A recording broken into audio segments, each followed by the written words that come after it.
Hello, welcome to the Cup Week review show of The Outside Fence. I'm your host Tristan Heffernan, and with me as always is Stewart Balls Brown. He's looking a little bit worse for wear after a massive week of punting. How's the ledger end up, Balls? Yeah, slightly in front, so I'd take that. But yeah, it was a bit of a long week, and yeah, not the worst thing in the world that's now over, and we can sort of go back to a bit of normality, I suppose. A long week with a huge amount of drama on Saturday. I'm assuming you're not a huge tab punter. I think you spread the money across a few of the other corporates, so you weren't too affected. But even just the fact that they were pushing races back, and it was a bit of carnage, wasn't it? Yeah, it was. It was sort of very weird watching the coverage, and obviously no tote prices, obviously no real tab involved. Pushing races back. I think even Morfettville called their meeting off and raced today instead. So to me, it sort of shows how much the punter is king, really. And we've now got an answer to that old age question: who's the most important participant in the racing game? Oh, that'll.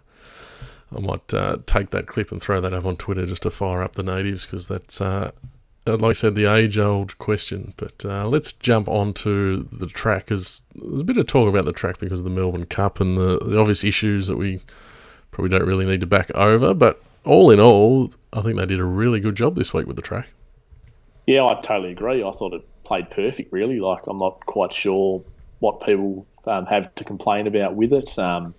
Seems to be some people suggesting that Anthony Van Dyke broke down due to something with the track being firm, which seems ridiculous to me. Doesn't really seem to be too many people supporting that theory. I think Glenn Boss's comments this morning were quite accurate. If people want to go back and maybe I can listen to what Bossy had to say. Yeah, track played perfect all 4 days, really, as far as I was concerned. As you'd expect, they sort of started to edge away from the fence a bit on a lot of the days, just general sort of wear and tear from the racing. But yeah, geez, from a punting point of view, it's hard to have too many complaints with the track.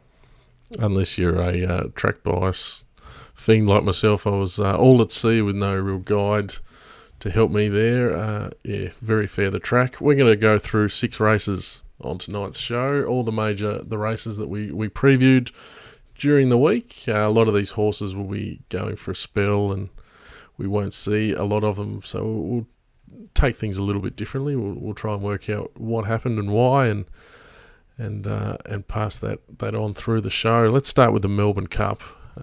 First of all, a bit of a warning: we're going to show the unedited version, so if you don't want to watch Anthony Van Dyke break down, then I suggest you probably fast forward the video. But unfortunately, he breaks down at a really important part of the race, especially for Prince of Arran. And yeah, when all the horses are looking to make their run. So we're going to run it. We obviously, it's terrible what happened to Anthony Van Dyke, but in terms of from a punting perspective, we want to know what happened in the race. So we're going to run that version of the video. Let's talk about the winner first of all, Balls. Watching back our preview, you did give it an outside chance. We talked about how it failed last year on a slow tempo, and obviously by now everyone's realised that the ride from John McNeil to run them along in front really unlocked the key to this horse. Yeah, it definitely did. So yeah, this horse obviously is sort of a bit of a fair dinkum stayer. So obviously last year's edition, which was a bit of a sit and sprint, didn't really suit it. I suppose there were probably some other factors as well why it ran so poorly.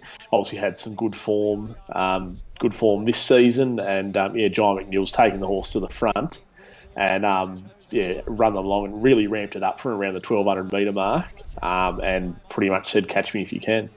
Yeah, that really broke up the field. And do you think that was to the detriment of a couple of the major chances who didn't fire, namely Russian Camelot and possibly Surprise Baby? Yeah, definitely Surprise Baby, I think. That sort of, I suppose that kind of race shape doesn't massively suit those horses who are back in the field and probably coming wide as well. If they're sort of running along at that stage, it can be hard to get into the race, even over the 3200. Surprise Baby, I suppose, a truly run race, which it was possibly going, in hindsight, was probably not what he wanted.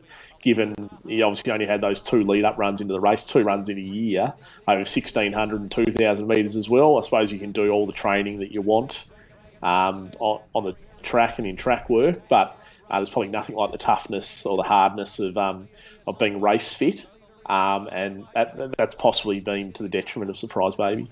Okay, I obviously was tipping Russian Camelot and come to about the 300. I thought, well, how good's this looking? But we did get a comment on the Facebook page from Pearso who said it won't run the trip out a couple of weeks ago, and I think he was proven 100% correct. Yeah, he was. He's quite an astute judge, that bloke. But yeah, it sort of loomed early in the straight, and probably looked a chance, but then, yeah, sort of wilted on its run a bit sort of in the final stages. And I think sort of since this race, the stable have come out and pretty much echoed those thoughts, saying, yeah, it won't sort of run in a Melbourne Cup again, and they'll sort of stick to the, I suppose, shorter distance type races around sort of that 2,000, even 2,400 metre mark. Okay, Prince of Arran, do you subscribe to the theory that he was a good thing beaten? A good thing beat, maybe a bit over the top. Definitely has excuses though. As you can see just here, has a few traffic issues getting to the outside, and once he does, he finishes off in the best last 400 and 200 of the race, and particularly very strong through the line as well. I tend to think if Jamie Carr stuck to the inside, he probably wins the race, considering sort of the runs tended to open up over there. Wouldn't have had to waste so much ground getting held up and coming around them, and then flashes late to get very close. You couldn't be too harsh on Carr, because obviously she would have seen some horses tiring on the inside there and sort of played the percentages, trying to come wide on the track as well. So it's purely on hindsight saying she should have stuck to the inside, but yeah, definitely the unlucky run of the race. Yeah, if I was on, I would have had no complaints with the ride at all. You've got to get out and give yourself a chance in a race like this. I've paused that absolutely beautifully on the finishing line there. I want to ask you about Very Elegant, because we were potting this horse mainly on the dry track. Obviously, she didn't feature in the finish there, but gee, she really hit the line hard from as far back as she got. Yeah, she did. She probably settled a lot further back than I thought she would. But as you said, yeah, she smashed through the line. She was pretty much the second best closer in the race, along with Ashrun, who's just, I think, snuck into the top 10 as well. But yeah, Very Elegant's run well there. The connection's probably sort of thinking a bit of what if with it, considering it did settle so far back. And I'd say off that run, you'd say she ticks the 3,200 metre box. There's sort of no issue with that now. So I don't know, like maybe she can come back and have a crack at the race next year. Weight-wise, it'll be interesting to see what she gets. I assume she'd obviously probably get more than she had on that Tuesday, and obviously it'll probably depend on how she performs in the autumn as well. Looking forward towards the autumn with her. Dry ground. Do you still think that she's not as the best on dry ground? It was a hotly debated topic in the comment section on our preview. I think we were of the opinion that she still runs well on dry ground, but she goes to another level in the wet ground. Does this change your opinion at all? I'd definitely agree with your thoughts there, but given this prep, I'd definitely have more confidence in backing her on dry ground now than I did, I suppose, at the start of the prep. But I suppose the thing with the autumn in Sydney is more often than not you do get wet tracks up there, so that obviously plays right into her hands. And if they do get wet tracks, she'll probably win or at least be very competitive in races like the Rand at the BMW and the Queen Elizabeth. Final one, is Persan the best training effort you have ever seen? To run fifth here in the Melbourne Cup when, what was it, 6 months ago, he's a maiden? It's right up there. Still think Robbie Lang at Warrnambool had, Sir Pentire won the Grand Annual first up. That wasn't a bad effort. But yeah, this is an amazing effort to keep this horse up for so long and sort of where it's come from. To run fifth in the Melbourne Cup. It's an amazing job. All right. Anything more on the Cup, or shall we move on? No, I think we can move on. We've got obviously another 12 months before the Cup next year, so I suppose all those international experts still have their eyes peeled for next year's winner. If they get to see them, there's plenty of talk of cutting out the internationals. Do you have any opinion on all that sort of stuff? Yeah, I think it's stupid to cut out the internationals. If you're good enough and want to pay your way to get here, then go ahead with it and come out. Maybe they can be a bit more stringent in the vetting process, or even get away from Werribee entirely. But that's probably for another discussion. Alrighty, let's move on to Derby Day with the VRC Derby. We were both pretty keen on young Verta in this race, who ran well, but was beaten by Dennis Pagan, one of your favourite coaches, and Johnny Get Angry. What did you make of... first of all, we didn't make a case for him too much on the preview show. In hindsight, the blinkers really did the trick with this horse. Yeah, they did. And he probably suggested in previous runs that he would be a horse that would be suited with blinkers, because he'd obviously always settled very well and hadn't sort of shown much early speed. So they were sort of probably the right gear change to sort of spark him up a bit. This Derby was an oddly run race, really. They've gone at a farcically slow tempo. You see Kenzan out here leading by sort of 5 or 6 lengths, and he wasn't going quick at all. And I half think the jockey maybe thought, he's on 5 or 6 in front, I must be flying here or something, because he sort of eased right off, and the rest of the field has just been happy to do that as well. As you can see, given the slow tempo, Johnny Get Angry's been able to lob in a pretty good spot there on the back of young Verta. To be honest, the whole race sort of, even when they even got to the business end towards a home turn, he never really looked like losing the race. Yeah. What do you make? We don't see these farcical tempos that often in the Derby, because we've got these young, lightly raced stayers that a few of them sort of realise that I'm a one pace thing, I've got to get out there and run along. We saw it in the Oaks, they went at a good clip. So does this fall on the backs of the jockeys that someone's surely got to roll forward and have a bit of a crack? I think so. It's always an interesting topic, how many of these jockeys actually know how fast or slow they're going. And you heard plenty of them after the race talk about how slow they went. But then you think, well, isn't the onus on you to make a mid-race move? Whilst if it doesn't pay off, you might cop some criticism. It's probably better than sitting back and just giving your horse no chance of winning. Yeah, so the next question then is, what do we do with this form? Johnny Get Angry is obviously a good stayer, but he's got the derbies as a 3-year-old. But yes, a lot of this VRC Derby form is hard to follow, and given the way the race was run and the talk about the quality of the field, is that something we have major concerns about again this year? Yeah, I think there is some concerns over this form going into the autumn. Young Vert is probably a horse that you can sort of still expect improvement from. That was obviously only its 3rd start in a race. The thing with young Verta is it did get a bit keen on this slow tempo, and I half think, sort of in hindsight, Danny O'Brien would probably think, maybe I should have given it one more run just to probably try and knock the edge off it a little bit.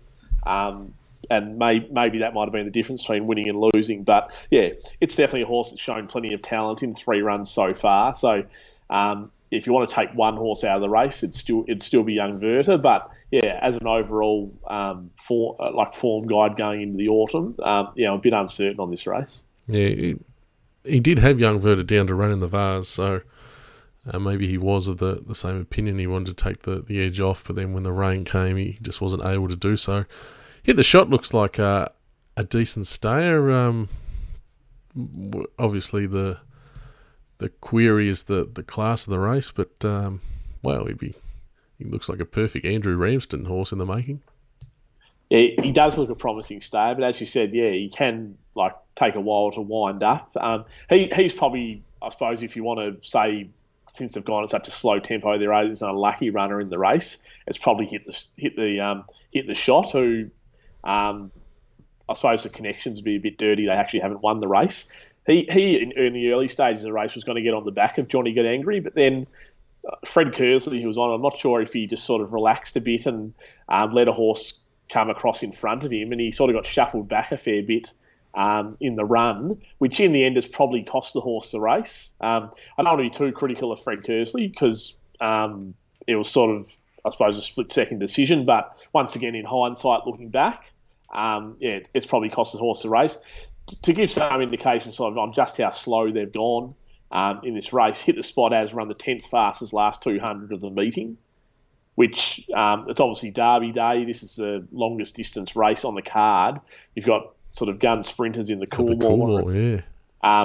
Plenty of other sprint races and mile races of high-class horses. And this horse in the Derby's managed to run the 10th fastest last 200 of the meeting. So, yeah, it was a fast single tempo. Hit the Shot, if they went a bit quicker, I think would have won the race. But, yeah, obviously Johnny Ganangari's got away with it. If I was any sort of producer, I'd have a Tony McAvoy clip all lined up for your Fred Kersley comments, but no such luck. We might move on from the Derby then, because there was another good race on Derby Day that we can look at, one that you really picked the eyes out of, and that was the Coolmore Stud Stakes, which was won by September Run. I'd ask you how you could find this horse, but just go back to the preview show and you pretty much spelled it out for us all. Yeah, to me, this was a horse that was very easy to find in this race. It obviously ticked a lot of boxes that I like to look for, particularly in a straight race. It obviously had the straight form from its last two wins.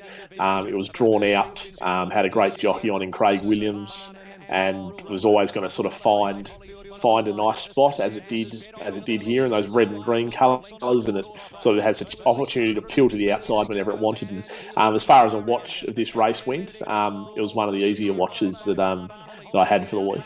Oh, absolutely.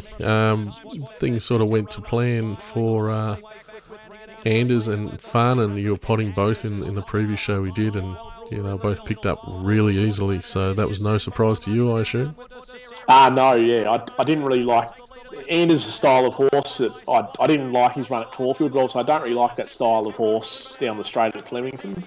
And yeah, Farnan sort of well documented sort of the issues it had this preparation, and a few of the mounting yard watchers had said it hadn't grown from 2 to 3, so that was massive warning signs for Farnan. It was surprising that he was sort of so firm in the market and pretty well backed in this race. Glenn Boss did get off after the race, and he said he felt something was amiss with its action as well. So I suppose that's sort of 2 runs in a row, and even in between they've had a few issues with it as well. Was going to run the Everest, and then they sort of pulled out of that as well. So, I think I said it before that I wouldn't be shocked if we never saw it again, and I'm probably going to say it again. Wouldn't shock me if this was the last time we saw Farnan. Do you feel a bit ripped off that they've actually come to the Coolmore and blown your prediction out of the water? I'll do a little bit. That might be viewers of the show and just wanted to prove me wrong, maybe. And in terms of Bossy knows how to protect the stud value of a horse. So if Bossy says it's gone, well, forgive me if I don't 100% believe that from Bossy. It could just be gone, Farnan. A couple of decent runs by the place getters here. Swats That continues to step up to the mark, and Wild Ruler came down with that Sydney form and ran well. Yeah, both of them pretty much had every chance and did run well. So the Swats That's finished behind September Run before, and that's probably the margin between them, sort of down the straight at this stage. And yeah, Wild Ruler sort of sat close to that. They went at sort of a genuine speed here. Wild Ruler sat close to that speed, and it was the first mail home.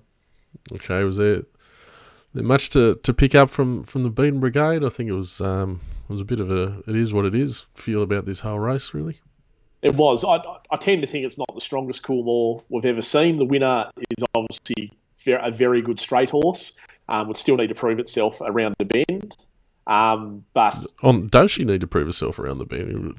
Well, a couple of nice races in the autumn for her. Yeah. If I owned her, she'd be coming straight back to Flemington in the autumn for the Lightning and the Newmarket, and then worrying about what else is next after that. But they look 2 very obvious targets for September Run. Yeah, beautiful.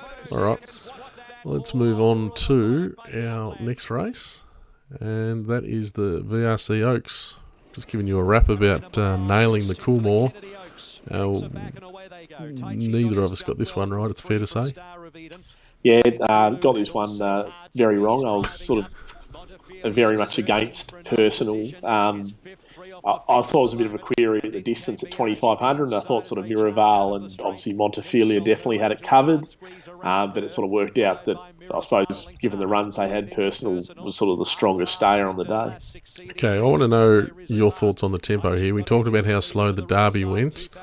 They look to have gone at a really solid clip here in the Oaks, which wasn't entirely expected either. Yeah, the sort of lead and even the speed in this race was up for grabs a bit when doing the form for it. As you mentioned, they have gone at a very fast speed here. Now, obviously the Derby was on a different day to this, but both over the same distance at Flemington. But based on the speeds to the 600 in both races, they've gone about 24 lengths faster to the 600 in the Oaks and the Derby. So that gives you sort of some indication in the massive difference in tempo between both races. Is it fair to say that the Oaks Day was actually run on a bit of a softer track as well? Yeah, well, it was today that I think it was posted as soft 5, and it would have been firmer on Derby Day. So I suppose, that comes into a little bit too. Okay, what do you make of, A, how close Montefilia settled in the run, and B, do you think that was the reason for her being beaten here, or was the 2,500 the issue, like, was it Huey Bowman on top, he seemed to think? Yeah. I tend to think, if it was run at a softer tempo, Montefilia probably wins the race. Only probably, but there was a fair few commenting after the race that Bowman had ridden this poorly, sat too close to the fast tempo and all that sort of stuff. To me, that was all, obviously in hindsight, you could say that. Going into the race, it didn't look massive speed on paper. Bowman's riding the odds-on chance in the Derby, and he can lob it 1-1. I think most people would have taken that every day of the week. It was more just, I suppose, a bit of a victim of circumstances that they did go so fast. He was just run down late on Montefilia. I wouldn't be giving up on her as far as, say, a horse that runs around that 2,400 metre distance. She can come back in the autumn and aim at the Oaks in Sydney, and obviously there'll be a bit of new blood up there come Oaks time in April, but she'd be. It wouldn't scare me off backing her again, sort of over 2,400. What about, speaking of getting scared off backing again, what did you make of Miraval? You were pretty strong on it. There's a really good place chance. I think many were of the same opinion, and she was clearly beaten by the first 3. Yeah, she's just run fairly at best. I didn't love her sort of the run she had through the race. She was sort of in between horses all the time, with a horse 3 wide outside her, racing in a bit of restricted room as well. So I didn't think that was ideal, but she got onto the back of Montefilia pretty much on the turn, but just sort of paddled after the home straight and as sort of run into 4th there. Just a fair run at best. Okay, so looking towards the spring, you still want to be with Montefilia given the pick, or personal surprise you a bit with this this scope to run the strong 2,500? Yeah, personal did surprise me a bit. But as always, you've got to be sort of careful of this VRC Oaks form. It can sort of be turned on its head come the autumn. So at this stage, I'm still thinking Montefilia is a very good filly. And sort of that Oaks trip's no worry for her, but very wary of some fresh blood come the autumn. Okay, let's move on to Stakes Day now. I'm going to pull up. Well, this was arguably the performance of the carnival by Bivouac in the Darley Sprint Classic. Now, in our previous show, you said he was the safe option. He very good run in the Everest, great straight track form. He did firm considerably from when the market first went up when we did that show, and the result was like they were betting on a result that was already known. He absolutely bolted in here.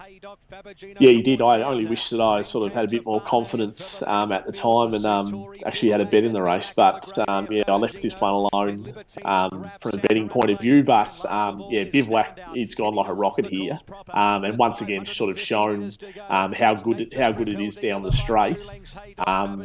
So three of his four best career performances have come down the straight. If you look at the ratings on punting form, so he's got a clear love of straight track racing, and yeah, as you can see, he cruises up to Nature Strip here, and he's utterly dominant. He's an exceptional 3-year-old Bivouac, but the gloss had come off him a little bit. It was a bit surprising, I think, to many that he didn't go to stud and they came back for his 4-year-old season, but it's fair to say he's gone to a new level this season, especially his last couple of runs. Yeah, his last couple of runs in the Everest and now this have been exceptional. Definitely a lot better than I thought he was.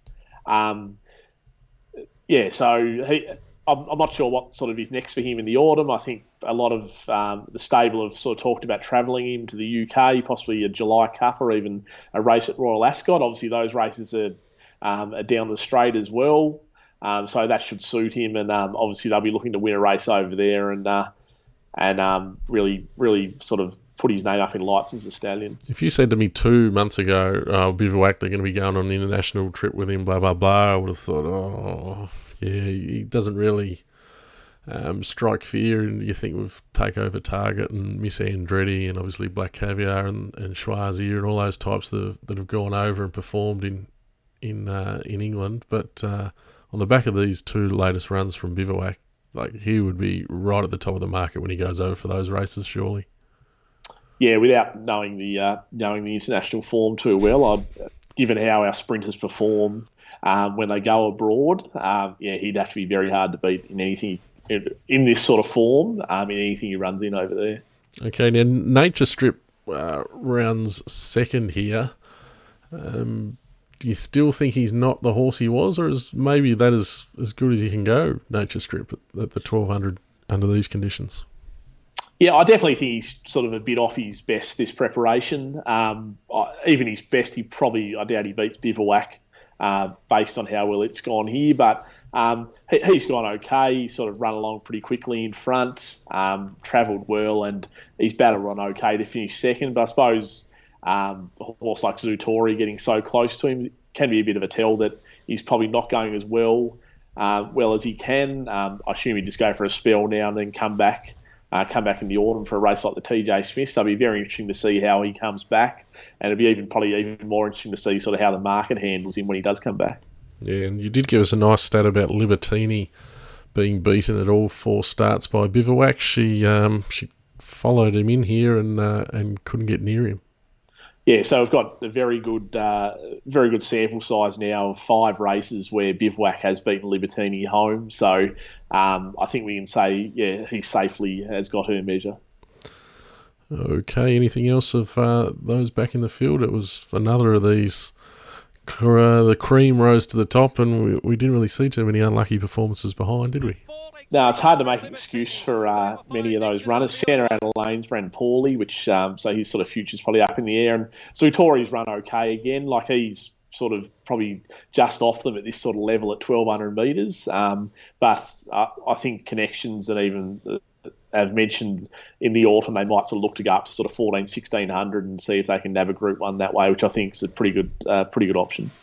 Okay, last race of the carnival for us to look at here is the Mackinnon Stakes. This is it's an easy watch here, given we both were keen on Arcadia Queen on the preview show. It was the only one that you wanted to throw us at all for Saturday's meeting.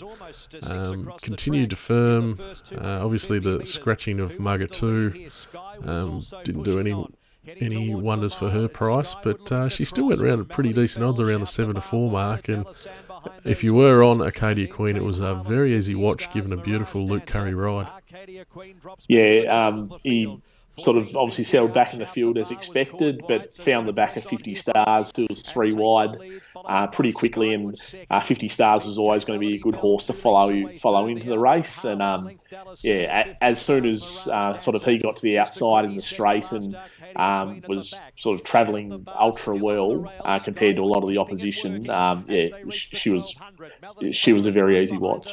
She was far too good. Back on the dry ground, it's another tick for her on dry ground. Well, everything's pretty much been said about Arcadia Queen. I think the run at 50 stars was superb. I know it was a slow tempo, but he has sat wide. He does generally prefer a little bit of sting out of the track, and he's given a perfect card up to the winner. So his effort to fight on as well as he did to run second is excellent in my book.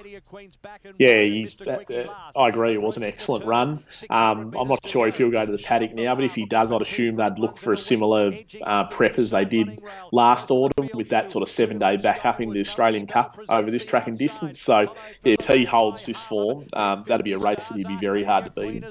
Indeed, but if he did happen to run into Arcadia Queen, he'd be hoping for a bit of rain, wouldn't he? Yeah, you would. That would definitely sort of assist him get closer to Arcadia Queen. I'm not sure sort of what the plans are for her in the autumn, whether she comes back over or sort of has a light autumn and focuses on the spring. But if she came back over for an Australian Cup, providing we got dry ground, she'd be one of the leading chances for sure. And speaking of a bit of rain, Melody Bell ran reasonably well, but once again probably looks like it needs the sting out now at this level over in Australia, as opposed to racing back home in New Zealand. Yeah, I'd agree with that. I suppose they did go slowly, but I was a little bit surprised to see her so close in the run. Like, she wasn't overdoing it or anything because, as I said, they were going slowly. But yeah, she should run fairly there. She's just got past Shout the Bar at the finish. But yeah, definitely a bit of juice in the track helps her. It was interesting to note, like, it surprised me a little bit looking into this because I'd assumed she'd been a lot more successful racing in Australia than I suppose she actually has. She's only actually won 2 from 13 in Australia. Wow, she's 2 in a week. Oh, no, she got rolled, didn't she? Yeah, so she won a 2-year-old race in Brisbane, the size, I think, and then obviously the Empire Rose last year. But yeah, she has had sort of 3 or 4 quite unlucky runs as well, where you could probably make an argument, given that better luck, that she should have won. But yeah, it's just interesting to note that she has only won 2 of 13 in Australia. Without sort of thinking about it, I would have thought her record would be a bit better than that. Yeah, she's always pretty hard in the market, isn't she? Of the rest, Mr. Quickie ran on when the race was all over. Shout the Bar battled on all right. Another race, sort of, it is what it is, Balls. Yeah, hard to really take much from those that sort of finished well back. A lot of them will go to the paddock now and come back for the autumn. I think Dallasan pulled up lame, so it's got an excuse there. And yeah, Mr. Quickie, to me, you ideally probably want him on the fresh side. Absolutely. All right, that's what we sort of said at the top of the show. There's not a whole lot of form that we can take from the carnival moving forward, with a lot of these horses going to the paddock. But we look forward. We've got the big meeting at Sandown coming up on Sunday, Balls. Are you a fan of betting back to Sandown, or is it a bit of a letdown after getting to race at Flemington all week? No, as a punter, I love betting at Sandown. I think assume we'd be on the Hillside track, the bigger track this week. Nice long straight. Can be, I suppose the Lakeside track can be a bit leaderish. Hillside track, they tend to edge away from the fence a bit as the day goes on. That's always something to look out for, but generally it's a very fair track. Nice big run in, so most horses get their chance. And this day at Sandown's generally a very good betting card, and sort of generally big fields, plenty of value there, and looking forward to it. Question without notice, general rule of thumb, are you looking for horses coming off the back end of the carnival, or are you looking for the ones on the up that maybe we haven't seen as much of yet? Yeah, probably lean to the ones on the up that sort of, I suppose, look to still have some improvement in them, and sort of haven't sort of raced in their target race already, and sort of this is an afterthought, or they're sort of coming down a bit. So yeah, definitely we'll try and lean to the horse on the up, but there will be a lot of horses running on Saturday that sort of have had long springs, and some of them can be hard to get away from. Absolutely. All right. Thank you as always for your time, Balls. Thank you to the viewers at home if you've got this far. give us a like and a subscribe if you enjoyed the show. And as always, we love hearing from you in the comments. You definitely give us something to think about as well, and I'm sure it adds to the show when people are reading other opinions down below as well. And any shout outs on Twitter, always appreciated. Thank you, Balls. Until next time, thanks for your hard work, and we'll see you next time. Thanks, Hef.